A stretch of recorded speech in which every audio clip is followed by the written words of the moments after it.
बात ऊंची हो तो बहुत सारे लोग सुनते हैं। नमस्कार दोस्तों, Bodhi thinks by YouTube channel में आपका दिल से स्वागत है। एक छोटी सी कहानी। ये कहानी एक लड़के की 24 साल का लड़का जो सेठ के यहाँ पर नौकरी करता था। उसके माँ बाप इस दुनिया में नहीं थे। जिंदगी बड़ी परेशानी में चल रही थी। वो जाता था, रोजाना पैसे कमा करके घर आता था, खाना बनाता था, खाता था, सो जाता था। एक दिन उसने देखा कि एक बूढ़ा फकीर अपनी पीठ पर 3 ठेले लेके एक शहर से दूसरे शहर की ओर जा रहा था। वह काफी बूढ़े भी थे और काफी देर से वह यूं ही सफर कर रहे थे और आखिरकार कुछ दूर और सफर करने के बाद वह चलते चलते थक कर एक पेड़ के नीचे बैठ गए। तभी उनकी नजर एक नौजवान युवक पर पड़ी जो उसी रास्ते से जा रहा था और वह भी उसी दिशा में जा रहा था जिस दिशा में उन बूढ़े फकीर को जाना था।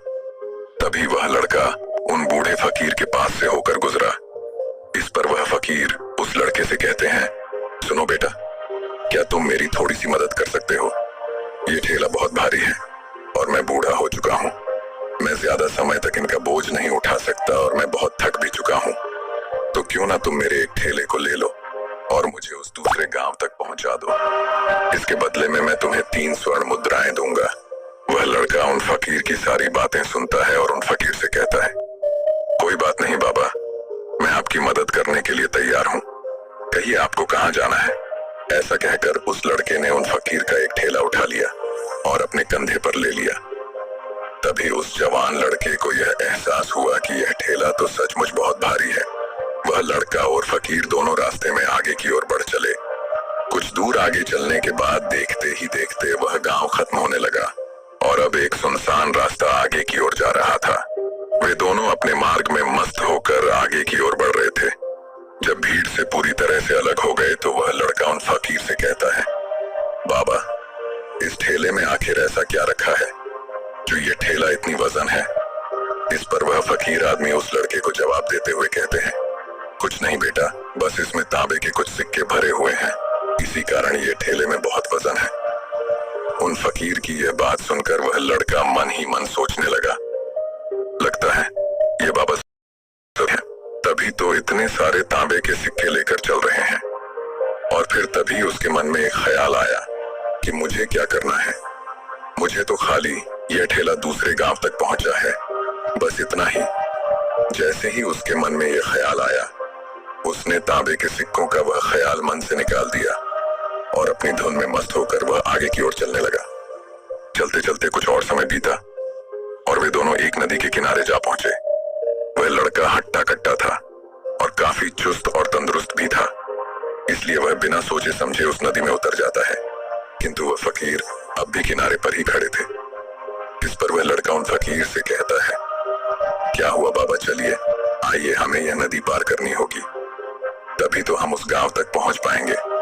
इस पर वह फकीर उस लड़के से कहते हैं, मैं जानता हूं बेटा कि हमें यह नदी पार करनी ही होगी, लेकिन जैसा कि तुम जानते हो मैं अब बूढ़ा हो चुका और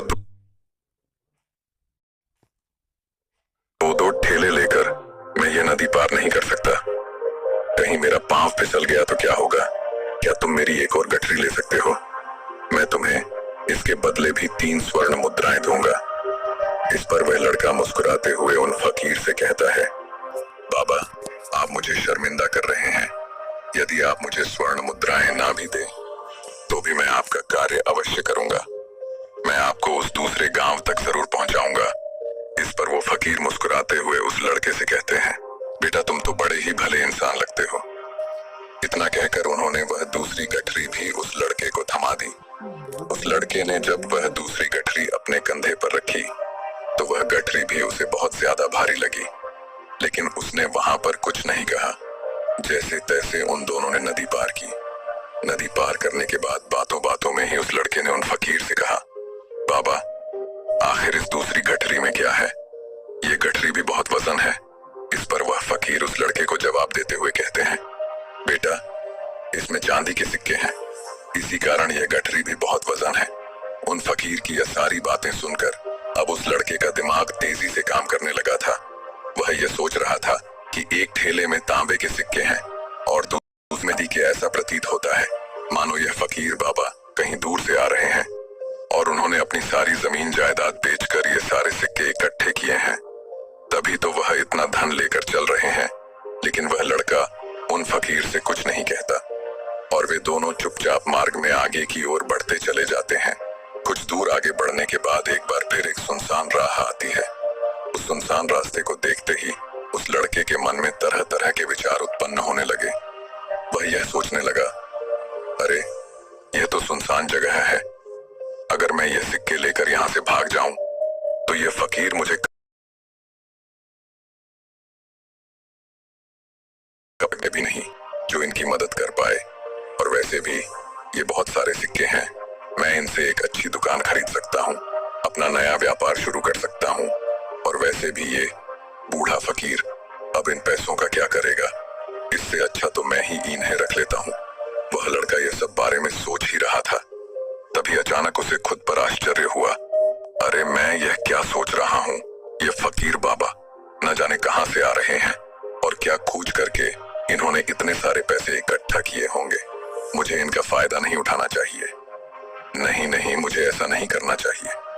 उसने कुछ देर के लिए तो अपने मन के विचारों को काबू कर लिया, लेकिन कुछ देर बाद उसके मन के विचार उस पर देखते ही देखते हावी होने लगे।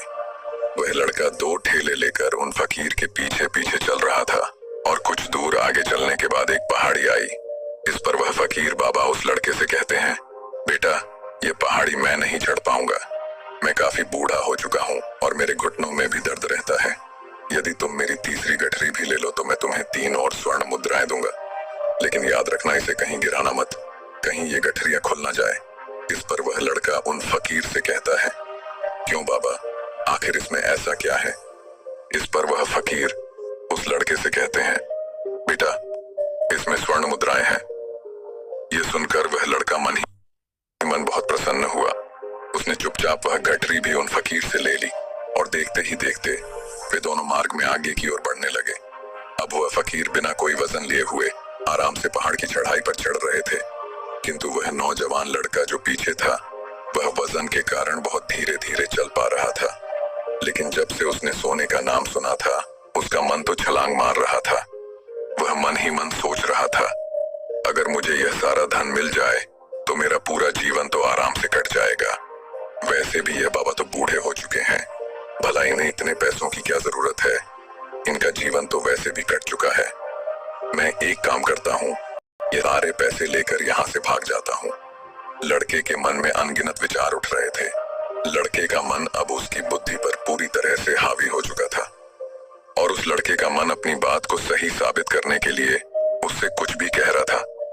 और तभी उस लड़के के मन में एक और विचार उत्पन्न हुआ और अब की बार वह लड़का यह सोच रहा था, लगता है यह फकीर बाबा कोई चोर है, वरना इनके पास इतनी सारे स्वर्ण मुद्राएं कहां से आएंगे। अगर ये कोई व्यापारी होते तो भला ये इस तरह से पैदल यात्रा तो नहीं करते, और अगर इनके पास इतने सारे पैसे थे तो ये कोई ना कोई साधन भी तो अवश्य कर सकते थे। लगता है ये कोई चोर है और चोर से चोरी करने में भला क्या बुराई है। ये सोचता हुआ वह लड़का अब उन फकीर से तेजी से आगे की ओर बढ़ रहा था और देखते देखते वह फकीर से आगे भी निकल चुका था।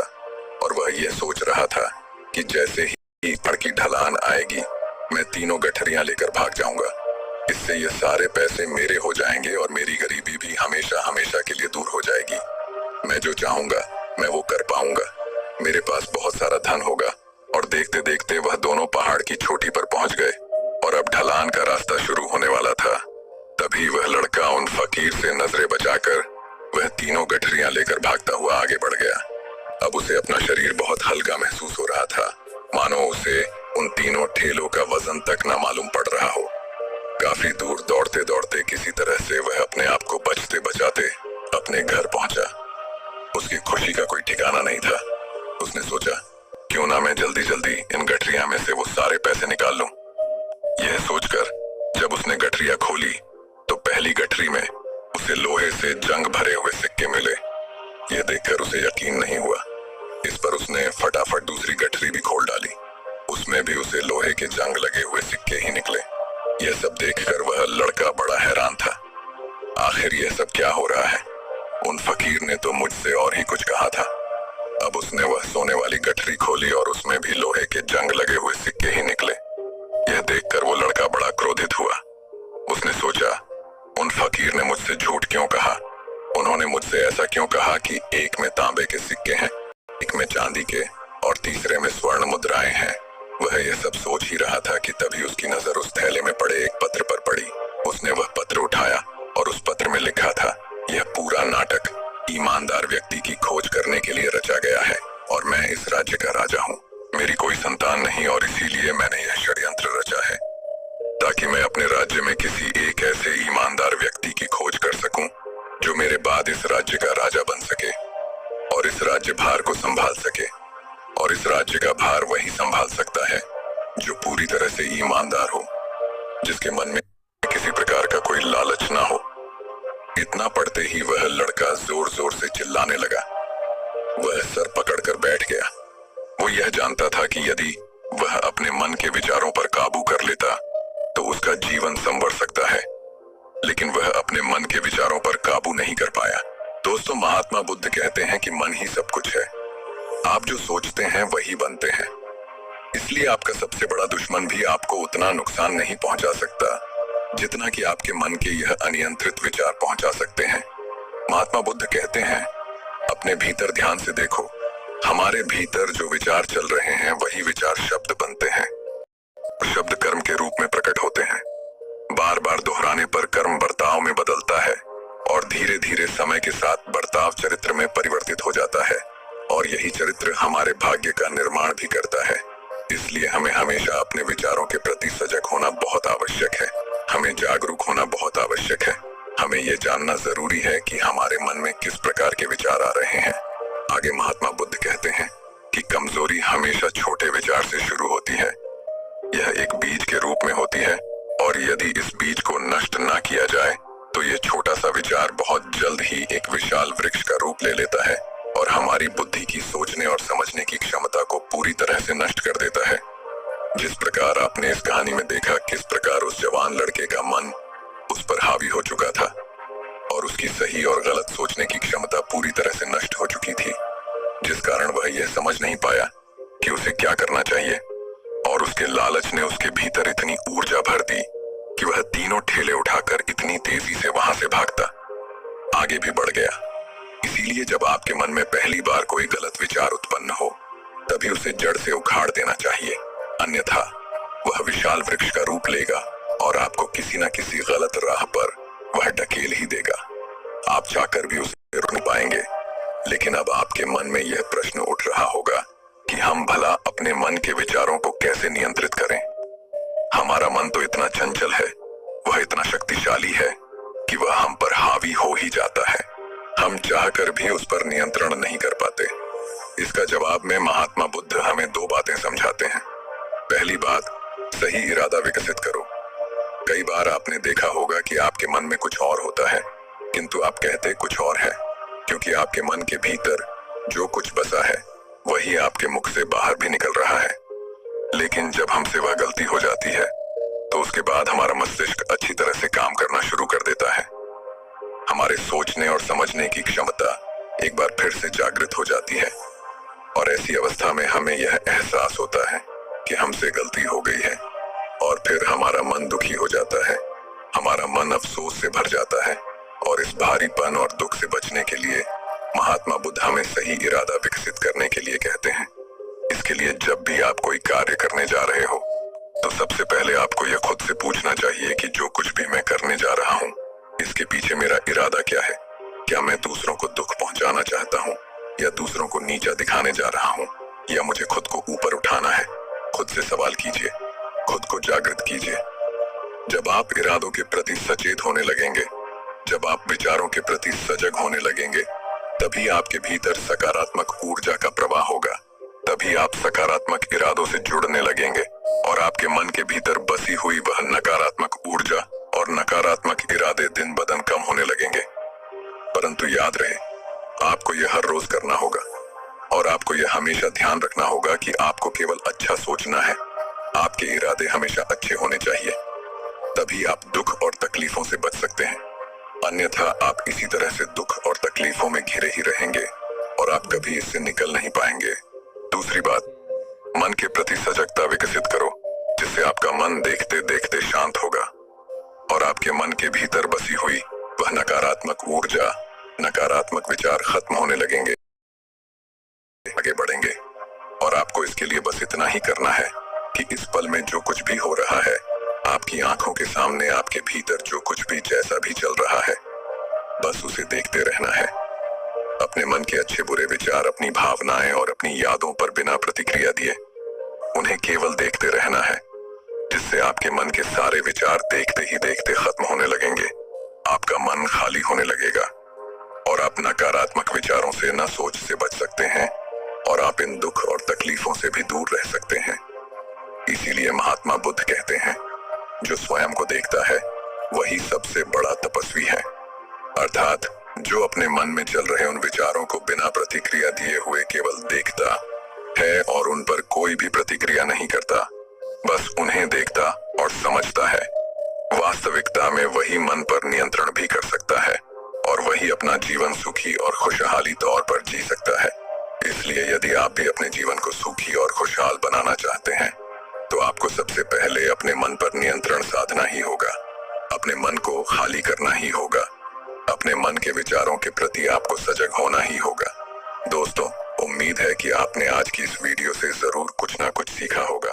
तो इस वीडियो को लाइक और अपने दोस्तों के साथ शेयर